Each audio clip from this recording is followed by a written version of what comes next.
नमस्कार, आप देख रहे हैं बिस्तक। मैं हूं रजत देवगन। आज हफ्ते के पहले कारोबारी सत्र में बाजार में भारी उतार चढ़ाव देखने को मिला। क्लोजिंग लाल निशान की आई है, प्रॉफिट बुकिंग देखने को मिली। दरअसल हुआ ये कि अंतर्राष्ट्रीय संकेत बहुत मजेदार थे।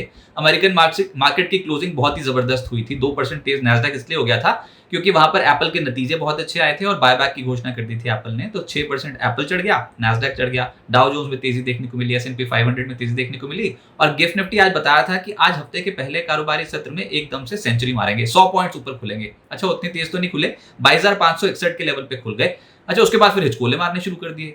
इतने वाइल्ड स्विंग्स देखने को मिले आज इंट्राडे में कि संभालनी मुश्किल हो गई पोजीशन निफ्टी की। तो 22,588 ये आज के दिन का हाई है, लेकिन बहुत ही शॉर्ट लिव्ड था। ऊपरी स्तरों पर दबाव ज्यादा नजर आ रहा था। 22,600 के लेवल को तो कॉन्कर किया ही नहीं, वहां तो गए नहीं, लेकिन जैसे ही ऊपर जाते थे वैसे भी क्वाली, और जैसे नीचे आते थे तो एकदम से शार्प खरीदारी। तो इस तरीके के कॉन्ट्रा मूव्स देखने को मिल रहे थे मार्केट में, और ये रहने वाला है क्योंकि इंडिया विक्स बहुत तेज हो गया। इस वीडियो में आपको बताएंगे, शुरू से आखिर तक की वीडियो जरूर देखेगा। जो आज के दिन का लो टच किया है निफ्टी ने वो है 22,409। क्लोजिंग आई है 22,442 के लेवल की।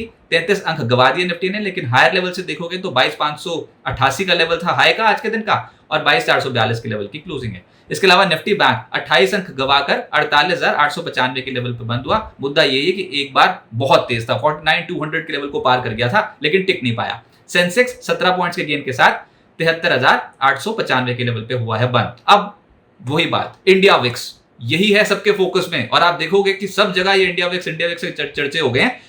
16.6 ये लेवल देखने को मिल रहा है, 16.6, यानी कि आज के सत्र में ही 13.5% का इजाफा देखने को मिला। आज के दिन का जो हाई इंडिया विक्स का है वो है 16.96, लगभग 17 के लेवल पे पहुंच गया, और ये 15 महीने का उच्चतम स्तर है। अगर आप पिछले 8 ट्रेडिंग सेशन में देखोगे तो इंडिया विक्स में 63% का इजाफा है। वोलेटिलिटी बढ़ गई है मार्केट में, और चाहे जो मर्जी कारण हो, ओवर वैल्यूएशंस, फियर फैक्टर, या फिर इलेक्शंस, या फिर रिजल्ट्स, कोई भी फैक्टर हो, लेकिन ये 16-17 का विक्स ये संभालना बहुत मुश्किल है मार्केट। और ये आप देखोगे शॉर्ट टर्म ट्रेडर्स इस समय नर्वस नजर आएंगे, तेजी करने वाले भी, मंदी करने वाले भी, क्योंकि बहुत वाइल्ड स्विंग्स देखने को मिलेंगे छोटी रेंज में भी।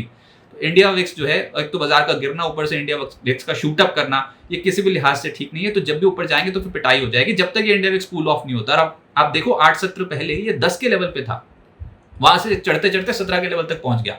तो बहुत ही तेज इजाफा इंडिया विक्स में देखने को मिला है, और इस समय कंसर्न मार्केट का ये है कि वोलेटिलिटी बहुत ज्यादा बढ़ गई है मार्केट में। एडवांसेस थे निफ्टी के आज 23, गिरने वाले थे 27, और जो चढ़ा उसमें था ब्रिटानिया। बताओ, इतना डिफेंसिव हो गया मार्केट कि ब्रिटानिया जैसा शेयर 6.5% उछल गया, और रिजल्ट्स का ही इंपैक्ट था। रिजल्ट्स के बाद ब्रिटानिया आज के सत्र में अच्छा एक्शन में था। कोटक बैंक जो हाल फिलहाल में बहुत पिट गया था, आज 5% चढ़ गया।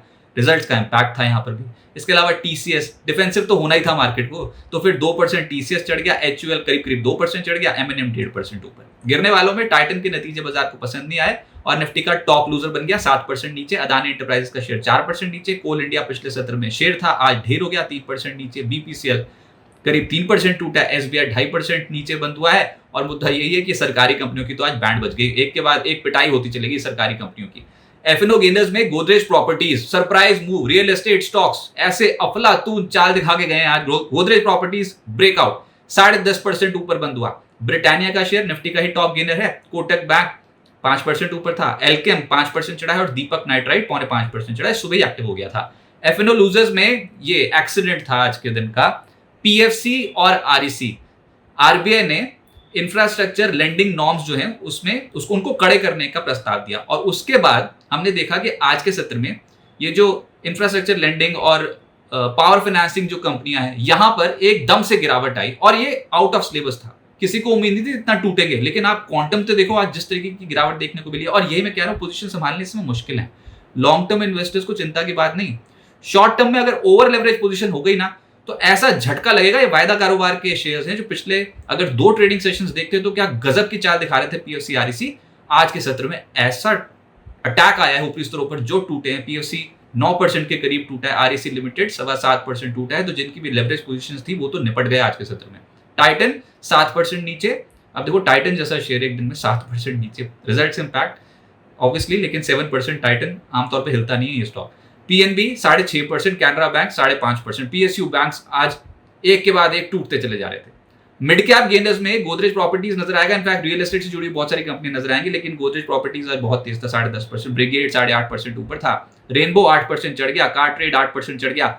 ईपीएल, ब्लू डार्ट 7% से 7% चढ़ गए। Asahi India, supreme industries, Prestige 5.25% से 6% का रिटर्न दे रहे थे। ट्यूब इन्वेस्टमेंट 5% ऊपर और डीसीएम श्रीराम 5% ऊपर।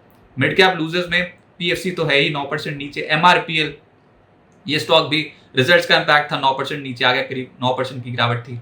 आरईसी लिमिटेड 7.5% नीचे, पीएनबी 6.5% नीचे, DB Realty, JP Associates, TD Power Systems, MOIL, Reliance Infra, BHEL यहां पर गिरावट। क्या अच्छा क्या बुरा, सब पिटा।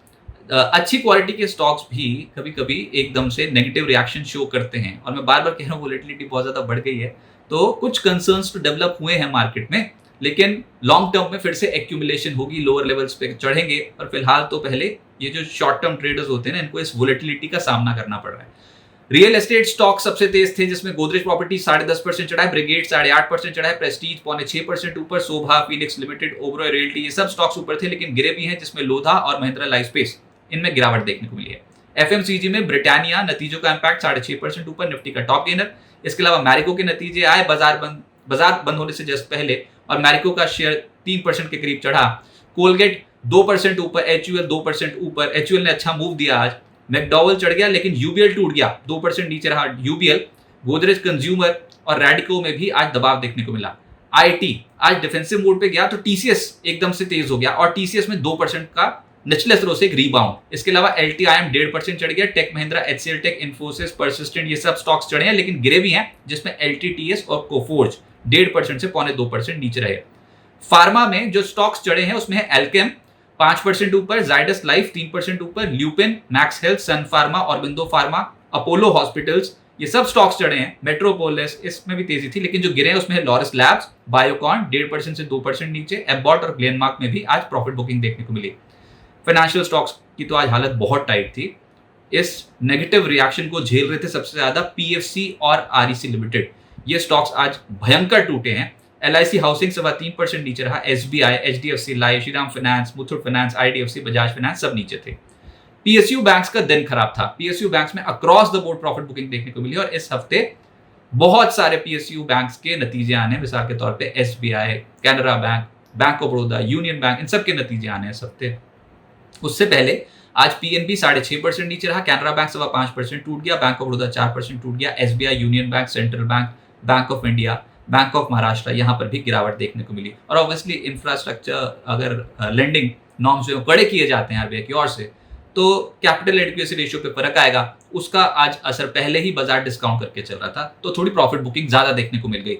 इसके अलावा एनर्जी स्टॉक्स में कोल इंडिया 3% नीचे, BPCL, IOC, NTPC, Adani Green, Tata Power, ONGC इन सब स्टॉक्स में गिरावट थी, कहीं छुपने की जगह नहीं थी, बाजार पे दबाव डाल रहा था। रिलायंस इंडस्ट्रीज यहाँ पर भी करीब 0.25% की गिरावट, पावर ग्रिड भी नीचे था। सरकारी कंपनियां तो सिलसिलेवार तरीके से आज के सत्र में टूटी हैं, जिसमें हम बार बार बात कर रहे हैं पीएफसी, आरईसी, आज तो दिन ही खराब था, खबर ही खराब आ गई इन स्टॉक्स के लिए, तो ये तो सबसे ज्यादा डैमेज यहीं पर ही देखने को मिला। इसके अलावा बीएचईएल 5% ज्यादा टूट गया, एलआईसी 4.5% नीचे, एचपीसीएल, सेल, कोल इंडिया कहीं छुपने की जगह नहीं, सब टूटे हैं, और हाल फिलहाल में एकदम से एक्टिव भी यही स्टॉक्स थे। आज प्रॉफिट बुकिंग भयंकर देखने को मिल रही थी। गेल, कॉनकॉर, बीपीसीएल, आईआरसीटीसी 3.25% से 3% टूट गए, आईओसी, एचएएल 2.5% टूटा है, बताओ एचएएल का स्टॉक जो इतना नहीं टूटता था 2.5% टूटा। एनटीपीसी, ओएनजीसी में भी आज प्रॉफिट बुकिंग देखने को मिली, तो सबसे ज्यादा दबाव फाइनेंशियल्स पे और सरकारी कंपनियों पे आज के सत्र में आता हुआ नजर आया। आईपीओ ट्रैकर में इंडीजीन इंडिया का आईपीओ आज से खुला है, 8 मई तक खुला रहेगा। पहले दिन 1.68 टाइम्स सब्सक्राइब हो चुका है, 430 रुपए से 452 रुपए प्रति शेयर का प्राइस बैंड रखा गया है। इशू साइज है 1841.76 करोड़ रुपए, जिसमें 760 करोड़ रुपीस का फ्रेश इशू है और 2.39 करोड़ शेयर्स का ओएफएस है। अब आगे क्या होगा, देखिए ये तो बात तय है कि अभी वोलेटिलिटी बहुत ज्यादा देखने को मिल रही है, और पिछले 8 ट्रेडिंग सेशन में 63% इंडिया विक्स में इजाफा आ चुका है। ऊपर से आज बाजार नर्वस महसूस कर रहा था, नर्वस तो शुक्रवार के सत्र में भी था, शुक्रवार के सत्र में तो एक तरफा गिर गए थे, वहां पर खबर कुछ ऐसी सी अटकलें और अफवाहें फैलनी शुरू हो गई थी कि कोई नया टैक्स ना इंपोज कर दे सरकार, जिसको फाइनेंस मिनिस्ट्री ने बिल्कुल खारिज कर दिया। किसी भी लिहाज से अभी तक उनका कहना है कि कोई भी नया टैक्स इंप्लीमेंट करने का किसी भी तरीके से सरकार का कोई भी मूड नहीं है, तो बाजार ने उसको बचा लिया, खुशी के मारे तेज खुल गए थे। लेकिन फिर मुद्दा यह कि हायर लेवल पे आके फिर से टूटना शुरू, ऊपरी स्तरों पे मुनाफा वसूली, तो 22,600 का तो हर्डल बन गया मार्केट में हायर साइड पे। आज वो लेवल पार हो ही नहीं रहा था मार्केट से। फिर नीचे इंपॉर्टेंट सपोर्ट जोन्स हैं 22,290, 22,300 का जो जोन है, 22,290 से 350 वो एक सपोर्ट की तरह एक्ट कर सकता है। दो तरफा चाल दिखेगी, तेजी करने वालों को भी उतना ही डर लगेगा जितना मंदी करने वालों को लगेगा। ये वोलेटिलिटी का फेज ही कुछ ऐसा सा होता है। इंडिया विक्स का बढ़ना ये बाजार के लिए किसी भी लिहाज से ठीक नहीं होता, क्योंकि आप वाइल्ड स्विंग्स देखते हो ना, आपको पोजीशन संभालने में बहुत ज्यादा मुश्किल आ जाएगी। अगर ओवर लेवरेज पोजीशन होगी तो छोटी मोटी पोजीशन तो संभाली जा सकती है, गिरावट आएगी तो और खरीदा जा सकता है, लेकिन पहले ऊपर हायर लेवल पे ज्यादा खरीद के बैठ गए और ऊपर से अगर ओवरनाइट पोजीशन उल्टा चल पड़ी तो आपके ट्रेड के मुताबिक ना चली तो फिर बाजार पे ओवर लेवरेज जो ट्रेडर्स होंगे वो इस समय थोड़ा उन पे डर जो है वो हावी रहेगा। और ओवर लेवरेज पोजीशन ना बनाएं, पोजीशन हल्की रखें, यही बाजार पे इस समय सलाह रहेगी। 20 दिनों की औसत के ऊपर ही है, अभी 22,429 के लेवल के ऊपर है, लेकिन कल लोकसभा चुनाव का तीसरा चरण है, वोटर टर्नआउट अभी तक कम है, तो प्लीज और प्लीज अगर आपके यहाँ वोटिंग हो रही है तो वोट डालें ज्यादा मात्रा में। बाजार इससे भी थोड़ा अभी घबराया हुआ है, भैया वोटर टर्नआउट तो कम हो रहा है, किसकी सरकार बनेगी किसकी नहीं, बाजार को उसको लेकर भी टेंशन है। तो अभी फिलहाल नीचे ऐसा लग रहा है 22,290 22,350 का सपोर्ट रहेगा, हायर साइड पे 22,550 से 22,300 का एक रेजिस्टेंस रहेगा। देखते हैं पहले कौन सा सिरा टूटता है, उसी डायरेक्शन में वो चलेंगे, लेकिन अभी रेंज बहुत छोटी है और उसमें वोलेटिलिटी हावी है। सपोर्ट जोन के आसपास खरीदें, रेजिस्टेंस जोन के आसपास बेचें। अच्छी क्वालिटी के शेयर्स में आप नियमित निवेश कर सकते हैं, कोई टेंशन नहीं। चुनिंदा शेयर्स पे फोकस रहेगा और ऊपर से जो रिजल्ट्स वाली कंपनियां होंगी वो तो रडार पर रहेंगे। अब कल तो देखो इतने ढेरों कंपनियों के नतीजे, जिसमें doctor Reddy's, IGL, Chambal fertiliser, SRF, UBL, Pidilite, Voltas, अच्छा सूची इतनी लंबी है, MFSL, IDFC, Graphite, Century Textile, IRB, JSW Energy, KEC, Policy Bazaar, इन सब के नतीजे कल हैं और भी बहुत सारी कंपनियों के नतीजे हैं, लेकिन मेजरली ये ट्रैक हो रही हैं। इस हफ्ते वैसे भी जो बड़ी कंपनियां निफ्टी की, जैसे कि SBI, Tata motor, Cipla, LNT, Hero MotoCorp, Asian paints इस हफ्ते नतीजे पेश करेंगे, तो नतीजों का भी इंपैक्ट देखने को मिलेगा। और वोलेटिलिटी बढ़ गई है, तो प्लीज ओवर लेवरेज पोजीशन ना बनाएं, सिस्टमैटिकली अच्छी क्वालिटी ऑफ स्टॉक्स में इन्वेस्ट करें।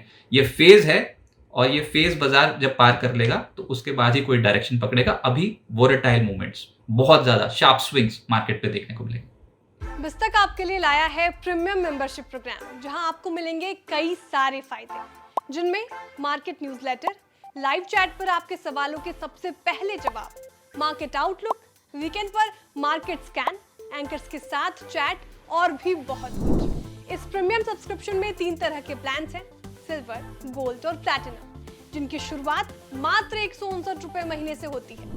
इससे जुड़ना भी बेहद आसान है। बिस्तक के YouTube चैनल पर जाएं, ज्वाइन बटन पर क्लिक करें और अपना प्लान सिलेक्ट करें। बस बन गए आप हमारे प्रीमियम मेंबर।